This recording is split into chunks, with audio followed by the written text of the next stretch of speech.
The magnitude of a vector function is constant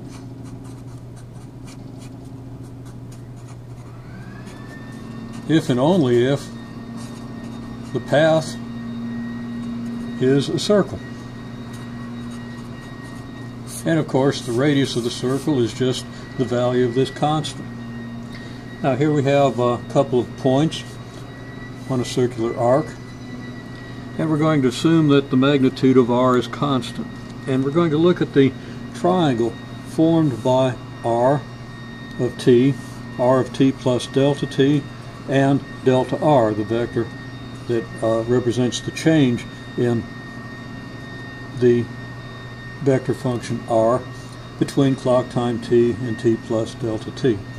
Now, if the magnitude of r is constant and the magnitude of this and the magnitude of this are the same, it follows then that these three vectors form the sides of an isosceles triangle.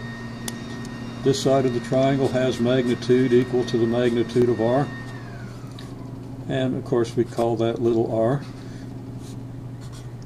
And this one has a side of magnitude equal to the magnitude of r, side equal to the magnitude of r.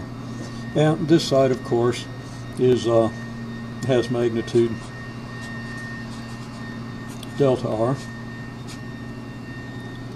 Now, the one thing we know about an isosceles triangle is we have equal angles.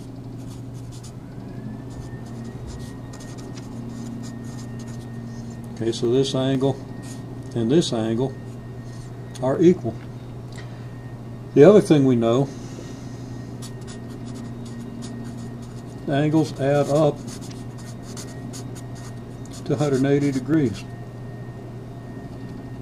So whatever delta theta is here, and I'm using delta theta to indicate the change in the angular orientation of these two vectors, the change between the orientation of this, the angular direction of this vector and the angular direction of this vector. If delta theta is very small, then these angles are close to 90 degrees. For example, if theta is 10 degrees, then these two angles have to add up to 170, since all the angles have to add up to 180, and half of 170 is 85. If this is 1 degree, then these angles add up to 179 degrees, and each angle is 89.5 degrees. The closer delta theta gets to 0, the closer these angles get to a right triangle. This means that if we let delta t approach 0, as we do if we're trying to find the derivative of r of t, if we let delta t approach 0, this angle of our delta r vector with our r of t vector approaches 90 degrees.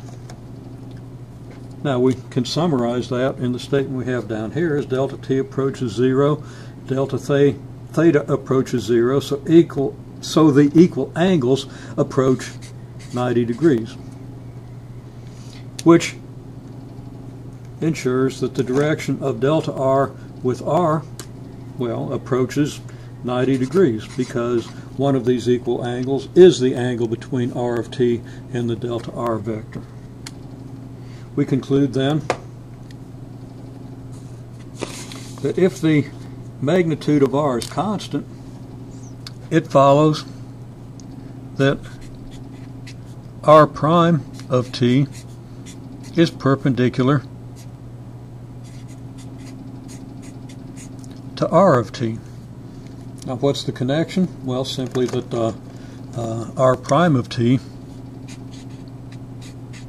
if you recall, is the limit as delta t approaches 0 of r of t plus delta t minus r of t divided by delta t.